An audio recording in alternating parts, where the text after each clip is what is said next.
Kingdom Come Deliverance 2 has finally been released, and it's a true gem of the gaming industry.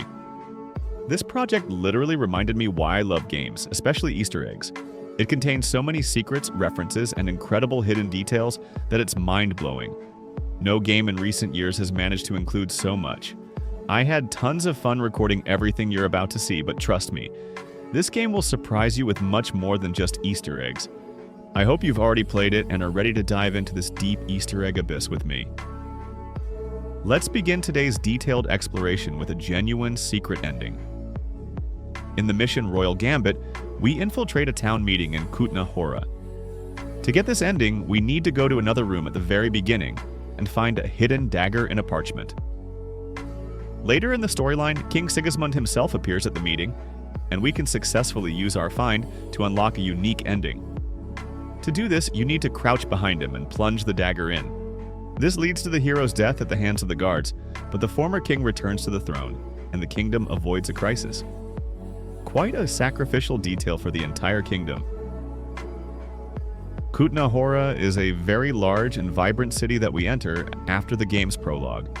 And as usual, big cities always hold big secrets. If you enter a courtyard at the edge of Kutna Hora and go through the bushes to the farthest corner, you'll find a descent into an underground area with a somewhat creepy Easter egg. Skeletons sit at tables, clearly having died from their work.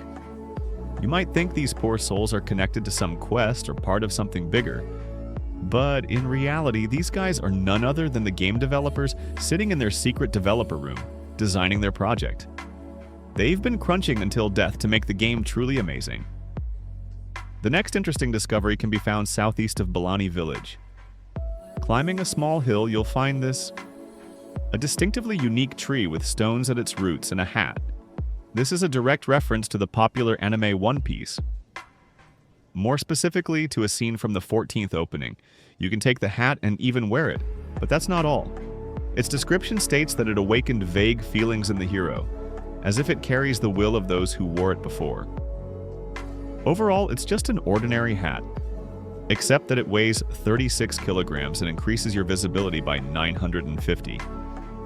The next Easter egg awaits you southeast of Samin. If you go deep into the forest, you'll see a column of smoke in the sky. If you head toward it, sooner or later you'll end up in a small clearing near the smoking object, which is actually a crashed flying saucer. The UFO is located beyond the map boundary, and unfortunately you can't interact with it.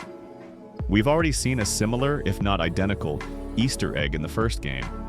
But this time, the developers didn't stop with just the saucer. Now you can also find those who arrived on it. North of the gypsy camp, in a completely random spot in the forest, you'll find this. Yes, somehow Kishtim dwarfs have made their way into medieval Bohemia. We'll find the next Easter egg right below Trotsky Castle in a former mine shaft, now home to the Archers Club. To see what we're looking for, we'll need to climb up these ladders. On the rock, we'll find boards with a watermelon lying at the end. This is, of course, a reference to Nintendo's Wii Sports, where one of the mini-games involved archery. And if you remember, besides the regular targets, there were almost always secret targets in completely inconspicuous places in the background, which gave you extra points and sometimes looked like watermelons. And if you hit this watermelon during the competition, you'll get 3 whole points. The sawmill surroundings are perhaps one of the richest locations for Easter eggs in the entire game, because just west of the lumberjacks, we'll stumble upon another very interesting scene. A tree with a stuck cart, and a skeleton on a broomstick with a ball in its teeth. Can you guess what this is? Yes, it's obviously an Easter egg referencing Harry Potter, specifically the flying Ford Anglia, and of course Harry himself, who caught the golden snitch with his mouth in the movie's plot. Besides the creepy skeleton in the forest, we'll also find more cheerful Easter eggs in Kutna Hora. Near St. Jacob's Church, you can find a courtyard where we'll discover a second Harry Potter Easter egg. Broomsticks lying in a row on the grass, and behind them a chest with something resembling cabbage and onions. And next to all this are 2 clubs. Naturally, this is another nod to Quidditch. But the surroundings of Trotsky have equally interesting details. If you just travel around, you can find, well, you'll see for yourself. North of Roskovitz, just a little bit toward Trotsky Castle, on this hill we'll discover some very unusual ground depressions. And moving a little more to the left, we'll find this. Yes, you've probably already guessed that this is a reference to Hobbit houses, which they love to hide in the ground. But what's even more interesting is what we'll see coming here at night. Suddenly, light will appear behind the small wooden door, hinting that someone lives there. And since we're nearby, at this point on the map, still in these forests, we'll find a sword sticking out of a stone, which naturally refers us to the legend of King Arthur and his mythical sword Excalibur, which he pulled from a similar stone. What we've definitely gotten used to are homages to the now cult Dark Souls series. So, in the monastery cemetery, literally in some bushes, we'll find this. A sword stuck in a bonfire, with schnapps lying nearby and someone's tent broken. There's no doubt this is a reference to the bonfires from Dark Souls, which serve as checkpoints. And of course, as with Harry Potter, this is far from the only reference to Dark Souls. South of Semen, in the forest, near the sawmill, we can discover a skeleton with a jug on its head and 2 swords. This is nothing other than a tribute to the famous Elden Ring player known as Let Me Solo Her, who often came to help other players defeat bosses, which made him famous on the internet. Another creepy Easter egg can be found if you go directly east of Nebukov Fortress. At some point the path will end and you'll have to travel off-road, but at the end, at the very boundaries of the map, you'll see a tree with a skeleton tied to it around some kind of swamp.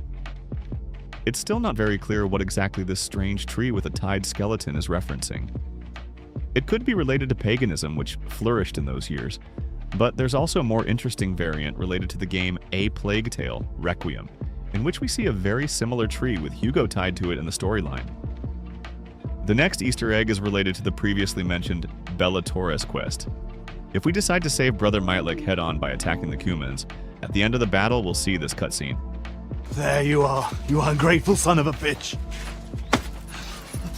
And if you thought of the 1987 film Predator, you're absolutely right. You son of a bitch. The next somewhat forbidden Easter egg can be discovered if you come to the site of the destroyed Samine Fortress. If you sneak into its tower, entering through the door or using a cheat as I did, you'll discover this. The phrase, "please no beef jump," is a reference to the beef trick found by YouTuber Helical. This glitch allowed you to push yourself up through textures and get to places that are normally inaccessible. And southwest of Nebukov Fortress, if you leave the path and go into the forest, sooner or later you'll come across a ravine with a face carved into stone, surrounded by boulders with snakes painted on them. I think you're thinking the same thing I am. Yes, this is a small reference to the very first puzzle from Skyrim, where we've already seen similar rock drawings. The carved face is also a reference to the Nordic stones, with faces scattered throughout Skyrim. The Kingdom Come developers are quite the jokesters, and you'll be convinced of this again and again throughout this video. Literally in one of the introductory cutscenes, you can notice something unusual. Somehow, in the lower right corner, there are small dinosaurs. These small raptors can also be found in other story cutscenes throughout the game, and you can even interact with them. Near Kutna Hora, in this abandoned barn, there's an entrance to an underground area, exploring which you'll eventually come across a small lake where little reptiles are splashing around. You can get closer to them and even try to kill them, after which they turn into chicken carcasses. If you remember, the first game was rich with various Easter eggs related to modern times. We found a camera, tires, a quadcopter, and in the second part, the developers didn't change their tradition. In the side quest Bella Torres, you need to help John Mytlik save his brother. You can try to do this in different ways, and if you agree with Mytlik to first secretly save his brother, then after clearing the Cuman camp, you'll be able to see a unique cutscene with something interesting in the background. The next Easter egg can be found at the northern exit from Kutna Hora. If you turn right, you'll be greeted by a huge bush, in which the famous character of Charles Perrault, whom we mostly know from the Shrek cartoon, will be hiding. Of course, it's Puss in Boots. One of the next locations that arouses our Easter egg interest is the Sedlec Monastery and its surroundings. So, south of the monastery by the Verklis River, we'll discover a place where a picnic was clearly held, although for some reason all the decorations were not taken away afterward. But if you go a little further, everything becomes clear. Although the first thing I thought of was a dark irony on the Disney cartoon The Little Mermaid, in which the mermaid also found a fork. Another minor but no less significant Easter egg. Referencing Hollywood works can be found wandering the streets of Kutna Hora. At the market, at one of the grocer's stalls, you'll find watermelons laid out in baskets and boxes, one of which has a red handprint and hay attached to it. Of course, this is a reference to Robert Zemeckis' well-known film, Castaway.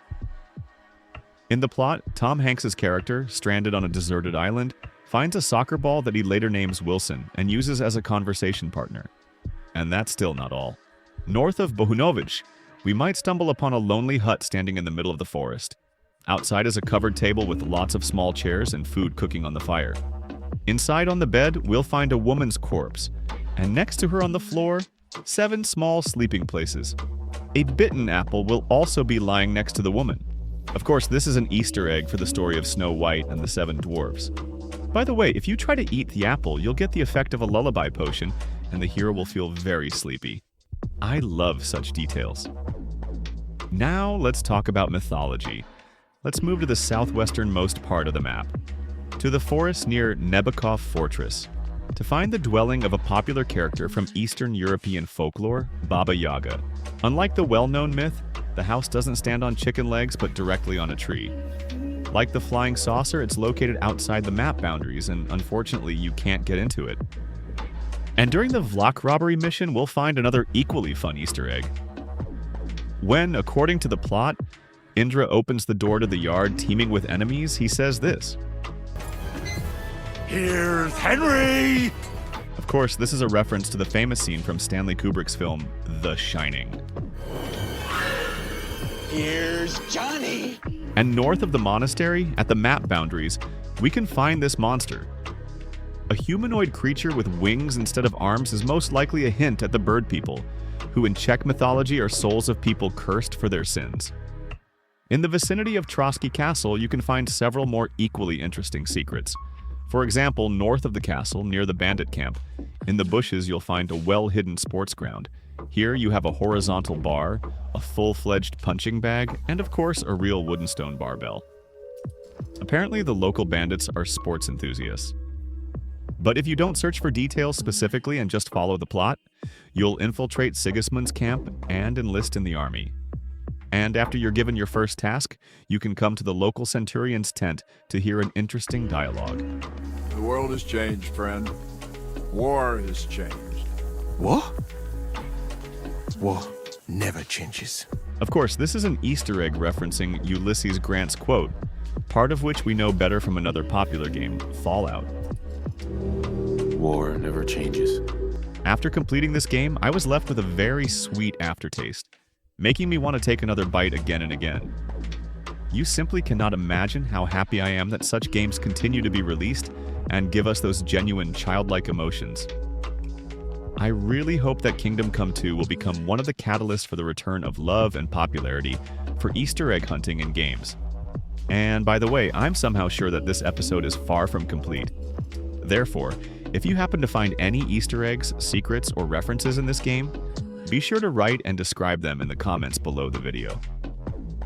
Thank you so much for watching the video to the very end. I really hope you found it interesting.